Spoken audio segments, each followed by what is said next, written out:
चौथीचा बुद्धिमत्तेच्या प्रकरणाचं नाव आहे आकलन आणि सूचना पालन. आकलन म्हणजे काय? समजून घेणे. आणि सूचना पालन म्हणजे आपल्याला प्रश्नामध्ये ज्या ज्या सूचना दिलेल्या आहे त्या सूचना नीट वाचायच्या आणि प्रश्न सोडवायचे. मग आता सगळ्यात आधी या घटकातील प्रश्न सोडवताना कोणकोणत्या गोष्टी लक्षात ठेवायच्या? तर डावी आणि उजवी बाजू. तर ही झाली आपली, ही बाजू कोणती आहे?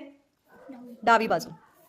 आणि ही बाजू कोणती असणार आहे? आपली उजवी बाजू. हे लक्षात ठेवायचं आहे. ठीक आहे. त्याच्यानंतर महत्वाचा घटक आहे अकारांत, आकारांत, इकारांत आणि इकारांत.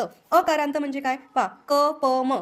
मग या शब्दांमध्ये दिन, व्यसन याच्यामध्ये अकारांत शब्द कोणता आहे? तर न. अकारांत म्हणजे ज्याला काना, मात्रा, वेलांटी कोणत्याही प्रकारचं स्वर जोडलेलं नाही. आहे का या नला काही? काना, मात्रा, वेलांटी काही आहे का? नाही. मग हा झाला अकारांत. काय म्हणायचं याला? अकारांत. आता आकारांत. आ म्हणजे काय? काना. म्हणजे याच्यामध्ये काण्याचे कोणते शब्द आहे? मग आहेत का इथे? तांबडा, पताका. अकारांत, उकारांत अशा प्रकारचे शब्द शोधत असताना शब्दांचा शेवट पहावा. म्हणजे जर तुम्हाला परीक्षेमध्ये असा प्रश्न विचारला की या शब्दांमध्ये आकारांत शब्द किती, तर सुरुवातीचा शब्द पाहायचा नाही, तुम्हाला फक्त शेवटचं हे पाहायचं आहे. आणि शेवटचा शब्दाला जर काना असेल तर तो काय झाला? आकारांत शब्द. शेवटच्या अक्षराला जर काना नसेल तर तो काय झाला? अकारांत. काना असेल तर आकारांत. आता इकारांत. इकारांत म्हणजे काय दिसतंय तुम्हाला इथे? पहिली वेलांटी. म्हणजे तुम्हाला शब्दातील शेवटचं अक्षर पाहायचं, त्याला जर पहिली वेलांटी असेल तर तो झाला इकारांत शब्द. आणि इकारांत म्हणजे काय? दुसरी वेलांटी. म्हणजे शब्दाचं शेवटचं अक्षर पाहायचं, त्याला जर दुसरी वेलांटी असेल तर तो काय झाला? इकारांत शब्द. जसं की मी जर आता तुम्हाला काही शब्द लिहिते पाहिजे. काय शब्द लिहिला मी?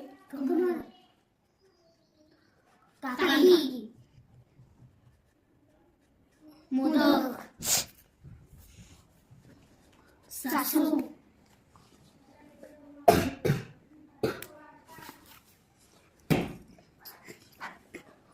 आपल्याला या शब्दाचं काय पाहूया आपण? पहा, शेवटचं अक्षर पाहायचं. कोणता शब्द आहे हा? अकारांत. कोणता शब्द आहे हा? कोणता शब्द आहे? इकारांत. कोणता? ई. दुसरा ई. हा कोणता शब्द आहे? कोणता शब्द आहे? शेवटचं अक्षर पाहायचं. काना, मात्रा, वेलांटी काहीही नसेल तर अकारांत. अ म्हणजे काय? अला काही आहे का? आ असेल तर काना. सासू कोणता आहे? उकारांत. याला काय म्हणायचं? उकारांत. दुसरा उ. आणि पहिली वेलांटी म्हणजे हा कोणता झाला? इकारांत. हा आहे अकारांत. हा झाला उकारांत. हा इकारांत. हा अकारांत. आणि हा झाला इकारांत. पहा, प्रश्न सोपे असतात, परंतु आपण जर ते वाचलेच नाही किंवा ते जर समजूनच घेतले नाही. किती सोपा प्रश्न आहे, तुम्हाला आता समजलं. मग याच्यावरती कोणताही प्रश्न आला तर तो तुम्ही परीक्षेमध्ये सोडवू शकता. परंतु जर तुम्ही वाचनच केले नाही, समजूनच घेतलं नाही, तर परीक्षेमध्ये हा प्रश्न सोडवता आला असता का? नाही. मग आता आपण पाहूया. पहा, सूचना पालक या शब्दात पाच्या डावीकडील दुसरे अक्षर कोणते? मग हा जो शब्द आहे डावीकडे म्हणजे कुठे पाहायचंय? या बाजूला पाहायचंय. पाच्या डावीकडील म्हणजे या बाजूचं दुसरं अक्षर कोणतं आहे? 1, 2. दुसरं अक्षर कोणतं आहे? स. म्हणजे उत्तर काय येणार तुमचं? स. पुढे पृष्ठ, संगीत, विद्यालय, दृष्टी, क्रमाने, निरुपयोगी, कष्टाळू, दोष या शब्दामध्ये 2 अक्षरी शब्दांची संख्या 3 अक्षरी शब्दांपेक्षा कितीने कमी अगर जास्त आहे? आता इथे खूप सारे शब्द दिलेत, बरोबर? काय विचारले? 2 अक्षरी आणि 3 अक्षरी. मग इथे 2 अक्षरी शब्दांना पहा गोल केले आपण. 2 अक्षरी शब्द आहेत 1, 2, 3. 3. आणि 3 अक्षरी शब्द किती आहेत? 1, 2, 3. 3 आहेत. आणि हे पण 3 आहेत. मग या दोघांची संख्या कशी आहेत? समान आहे. 3च 2 अक्षरी शब्द आहेत आणि 3च 3 अक्षरी शब्द. शिंगे, रंगविलेली, बाशिंगे, बांधली, चढविलेल्या झुली, ऐंदार या काव्य पंक्तीत इकारांत अक्षरांची संख्या किती? आता तुम्हाला असे शब्द पाहिजे आहे की ज्याच्यामध्ये काय आहे? इकारांत अक्षर विचारली, शब्द विचारलेले नाही. इकारांत शब्द विचारला तर आपण फक्त शेवटचं अक्षर बघतो. काय बघतो? शेवटचं अक्षर. आता शब्द नाही विचारले, अक्षर विचारली, म्हणून इकारांत म्हणजे ई म्हणजे काय? पहिली वेलांटी. मग कोणकोणते आहेत? 1, 2, 3, 4. किती शब्द अक्षर आहेत? 4 अक्षर आहेत. कळतंय का तुम्हाला? हा प्रश्न समजलाय? पुढे लाल लाल कौरा छप्पर अलगट ठेवा वरती नंतर गारवेल जांभळ्या फुलांची डुलेल वाऱ्यावरती या ओळींमध्ये 3 अक्षरी शब्दांची संख्या किती? या ओळींमध्ये म्हणजे याच्या आधीचा प्रश्न पाहायचा आहे, याच्या नंतरचं बघायचं नाही. तुम्ही मगाशी ती चूक केली. मग आता सांगा 3 अक्षरी शब्द किती आहेत? 1, 2, 3, 4, 5, 6, 7. किती शब्द आहेत? 7. समजलाय? आता पुढे योग्य व्यक्तींची चरित्रे, प्रवास वर्णने, कथासंग्रह, काव्यसंग्रह, नाटके, कादंबरा, वैज्ञानिक व निसर्गाशी संबंधित अनेक पुस्तके असतात. या वाक्यात किती जोडाक्षरे आली आहेत?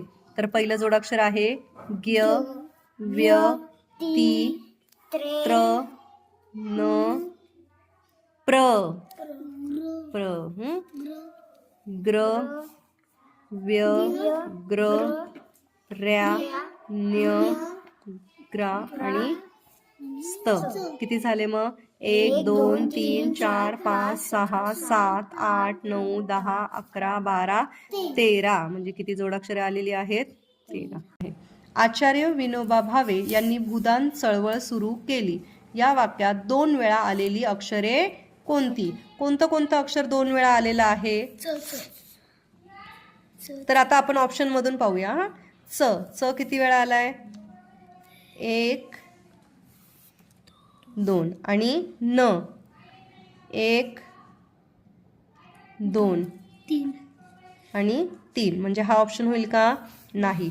मग आता ब पाहूया. ब 1 एकदाच आलाय म्हणजे हा ऑप्शन नाही घ्यायचा. ळ ळ किती वेळा आलाय? 2 वेळा. आणि न 1 2 3 वेळा. हा सुद्धा होणार नाही. च आपण मगाशी मोजला 2 वेळा येतो की नाही? इथे एकदा आणि इथे एकदा. आणि ळ ळ सुद्धा 2 वेळा. म्हणजे ऑप्शन नंबर 4. खूप सोपा प्रश्न होता पहा. फक्त आपल्याला काय करायचंय? किती वेळा आल्यात मोजायचे. ऑप्शन मधून पाहायचंय. खालीलपैकी कोणत्या शब्दाचा अर्थ शरीर होत नाही? तनू म्हणजे शरीर, अंग म्हणजे शरीर, तनय म्हणजे सुद्धा शरीर, वपू म्हणजे शरीर होत नाही. यासाठी समानार्थी शब्द पाठ करायचे आहेत. पुढे. दूर थंड प्रदेशातील पर्वताच्या पायथ्याशी एका गुहेत 7 पऱ्या राहायच्या. पहा, जे वाक्य असतं ना ते तुम्हाला एकेरी अवतरण चिन्हामध्ये दिलेलं असतं इथपर्यंत. या वाक्यातील समस्थानावरील अक्षरे घेऊन मालिका तयार केल्यास डावीकडून 7वे अक्षर कोणते येईल? समस्थान. आता समस्थान तुम्हाला समसंख्या विषम संख्या शिकवल्यात ना? समस्थान म्हणजे काय? 2 4 6 8 10 हे सम अंक आहेत. मग आपल्याला असं शोधायचंय पहा. समस्थानावरील अंक 2 4 5 6 7 8 9 10 11 12 13 14 15 16 17 18 19 20 21 22 23 24 25 26 27 28 29 30 घेतल्या की नाही? तर डावीकडून 7वे अक्षर कोणते येईल? डावीकडून 7वं अक्षर. डावी म्हणजे कोणती बाजू? ही. उजवी म्हणजे ही. मग डावीकडून 7वं अक्षर 1 2 3 4 5 6 7. कोणतं अक्षर येतंय? ही अक्षर आपण लिहिली जरी ना तरी डावीकडून 7वं अक्षर ना.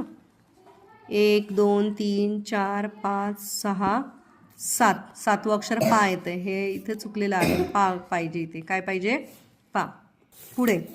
उजवीकडून 5वे अक्षर डावीकडून 6वे अक्षर घेतल्यास कोणत्या अर्थाचा शब्द तयार होईल? उजवीकडून 5वं अक्षर कोणतं आहे? उजवीकडचं 5वं अक्षर ही उजवी बाजू की नाही? 1 2 3 4 5. 5वं अक्षर कोणतं आहे? त. कोणतं अक्षर आहे? त. आणि डावीकडून 6वं 1 2 3 4 5 6 ता. तात म्हणजे वडील. तात म्हणजे काय? वडील. तात म्हणजे पिता, वडील. लक्षात ठेवा. समानार्थी शब्द पाठ करा. तयार झालेल्या मालिकेतील मधल्या अक्षराच्या डावीकडील 3रे अक्षर कोणते? ही आपली मालिका तयार झाली बरोबर ना. आता 1 2 3 4 5 6 7 8 9 10 11 12 13 14 15. 15 अक्षरे आहेत. म्हणजे मधलं अक्षर कोणतं येणार? 8वं. कारण डावीकडून तुम्ही 1 2 3 4 5 6 7 अक्षरे सोडणार आणि उजवीकडून 7. मग मधलं अक्षर कोणतं येणार? थ्या. त्यांनी काय सांगितलंय? मधल्या अक्षराच्या डावीकडील 3रे अक्षर. मग मधलं अक्षर हे त्याच्या डावीकडे म्हणजे इकडे जायचंय. 3रं अक्षर 1 2 3 कोणतं आहे? प. म्हणजे तुमचा पर्याय क्रमांक काय येणार? प. हे प्रश्न खूप सोपे असतात परंतु तुम्ही जर गाफीलपणा केला, चुकीचं मोजलं नाही, डावी उजवीमध्ये गडबड केली तर मात्र उत्तरं तुमची चुकू शकतात. समजलाय हा प्रश्न? पुढे. प्रश्न क्रमांक 11 ते 12 असं दिलेलं असतं कोणत्या प्रश्नासाठी ही अक्षर मालिका वापरायची आहे. वरील अक्षर मालिकेतील खालीलपैकी कोणत्या क्रमांकाची अक्षरे घेऊन वनात राहणारे प्राणी असा अर्थ होतो. वनात राहणारे प्राणी. मग आता 5 4 7 2 1 2 3 4 5 6 7 5 नंतर 4 1 2 3 4 वन सातवं अक्षर कोणतं आहे स आणि दुसरं अक्षर कोणतं आहे प. वन स प. वनात राहणारे प्राणी होतात का नाही. पाचवं अक्षर कोणतं आहे व. चौथं अक्षर न. तिसरं अक्षर च आणि सहावं अक्षर र. वनचर. वनचर म्हणजे वनात राहणारे प्राणी. समजलं का. पुढे वर दिलेल्या अक्षर मालिकेतील र पासून समान अंतरावर असणारी अक्षरांची जोडी कोणती. र कुठे र इथे. र पासून समान अक्षरांवर आता ऑप्शनमधून चेक करू. न आणि स हा इथे र आहे. र पासून न किती अक्षर 2 अंतर इकडे आहे आणि स मात्र एकच म्हणजे होईल का ही नाही. समान अंतर म्हणजे डावीकडे 2 घरं सोडली तर उजवीकडे पण 2च. च आणि क पाहूया. र पासून च किती नंबरला आहे 1 2 3 आणि क 1 2 3 आहे का. डावीकडे पण 3 आणि उजवीकडे पण 3 म्हणजे पर्याय क्रमांक 2. समजलंय. पुढे प्रश्न क्रमांक 13 ते 15 म्हणजे प्रश्न 13 14 15 हा या मालिकेवर आपल्याला सोडवायचा आहे. या अक्षर मालिकेत स आणि न च्या दरम्यान किती अक्षरे आहे. कुठे स आणि न कुठे. यांच्या दरम्यान. दरम्यान म्हणजे दोघांच्या मध्ये किती अक्षर आहेत 1 2 3 4 5. सोप्पा प्रश्न आहे की नाही. परंतु काही मुलांना हेच कळत नाही की दरम्यान म्हणजे काय. दरम्यान म्हणजे दोघांच्या मध्ये. ख च्या डावीकडे 6व्या स्थानावर कोणते अक्षर आहे. ख कुठे इथे. आता डावीकडे म्हणजे कुठे पाहायचं इकडे की इकडे.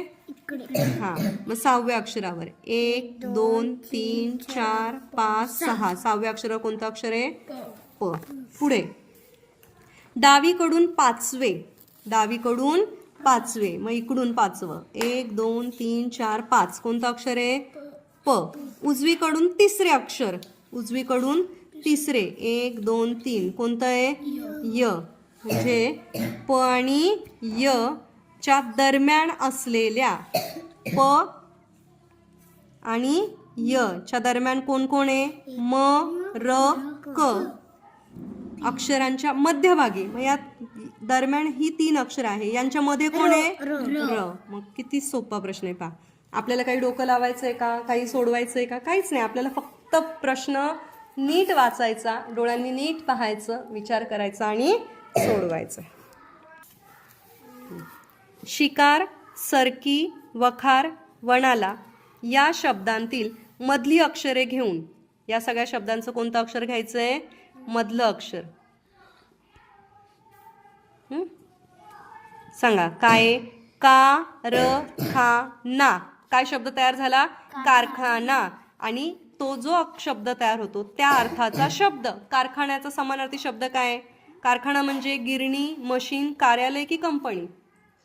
कारखाना म्हणजे जिथे वस्तू तयार होतात. कारखाना म्हणजे गिरणी. सुताची गिरणी कापड गिरणी असं. खाली दिलेल्या शब्दांच्या यादीत किती जिल्ह्यांची नावे आली आहेत. जिल्ह्यांची नावं शोधायची. पहा नागपूर हा एक जिल्हा आहे. अहमदपूर नसता अहमदनगर असतो. अमरावती जिल्हा आहे. नाशिक जिल्हा आहे. धुळे जिल्हा आहे. पारनेर हा जिल्हा नाही तालुका आहे. आणि सोलापूर जिल्हा आहे. म्हणजे 1 2 3 4 5 यासाठी जिल्ह्यांची नावे पाठ असली पाहिजे. ऐसे सकळ जाणती कळोनिया आंधळे होती या अभंगाच्या ओळीतील सकळ या शब्दांचा योग्य अर्थ कोणता. ऐसे सकळ जाणती. सकळ म्हणजे साधारण सगळे भक्त की संत. सकळ म्हणजे सगळे.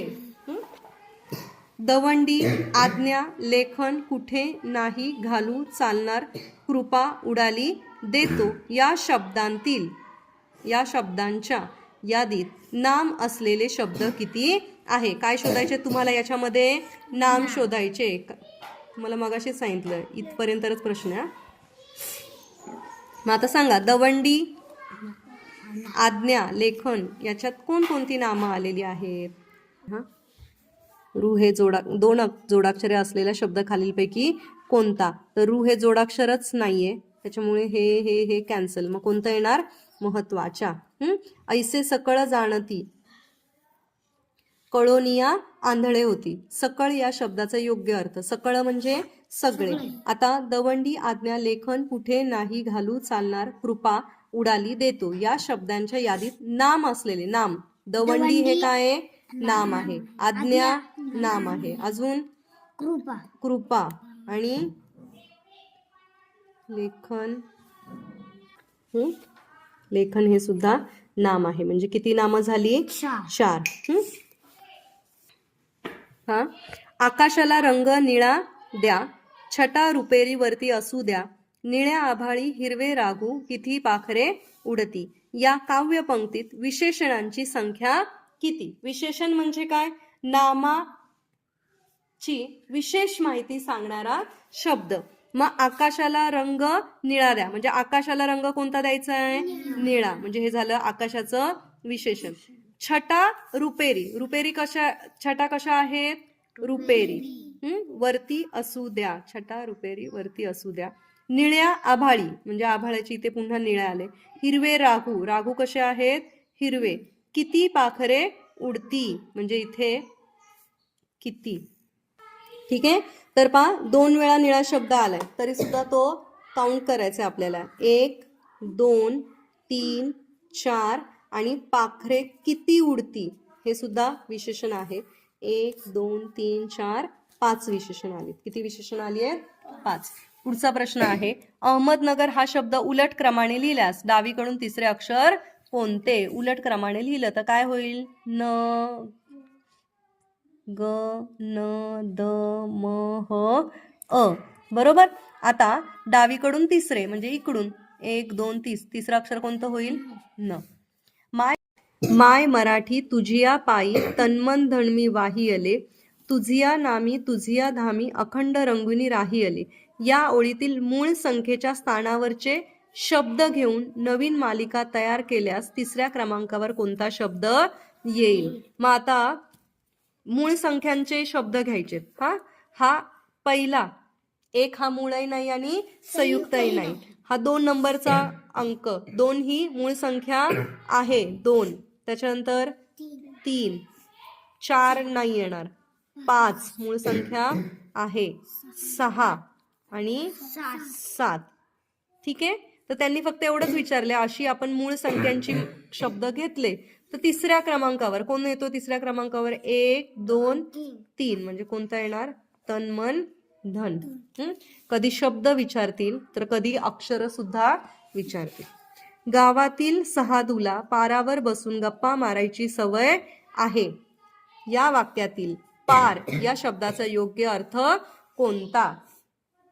पहा, हे वाक्य आहे, जे वाक्य आहे ते आपल्याला एकेरी अवतरण चिन्हात देतात. इथून इथपर्यंतच पाहायचं. ठीक आहे. हे जे वाक्य आहे, गावातील सहादूला पारावर बसून गप्पा मारायची सवय. तुम्हाला माहितीये पार कशाला म्हणतात? पारावर बसतात म्हणजे काय? पलीकडे पारवा, कबूतर, वडाचा पार. पलीकडे बसतात का? नाही. पारवा म्हणजे कबुतराचा सारखाच पक्षी असतो, पारवा सुद्धा नाही, कबूतर नाही. पार म्हणजे वडाचा पार, म्हणजे वडाच्या झाडाच्या भोवती लोकांना बसण्यासाठी जागा केलेली असते, त्याला आपण काय म्हणतो? पार. बोलाचाच भात आणि बोलाचीच कडी ही एक म्हण आहे की नाही? या म्हणीत पुनरावृत्ती झालेली अक्षरे किती आहे? पुनरावृत्ती, पुनरावृत्ती म्हणजे पुन्हा पुन्हा, पुनरावृत्ती झालेली अक्षरे किती आहे? म्हणजे सेम शब्द एकापेक्षा जास्त वेळा येतो, जसं की बोलाचाच आणि बोलाचीच. आलं की नाही? म्हणजे या शब्दाची काय झाली? पुनरावृत्ती झाली, 2 वेळा शब्द आलेला आहे. ठीक आहे.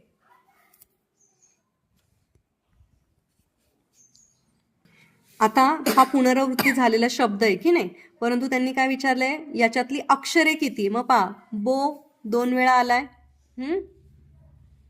त्याच्यानंतर ला आणि स. आता या शब्दामध्ये इथे चा आलाय आणि इथे ची आलाय, म्हणून ते घ्यायचे का नाही. मग अक्षरे किती आहे 1 2 3 अक्षरे. किती अक्षरे 3 अक्षरे. कळलं का.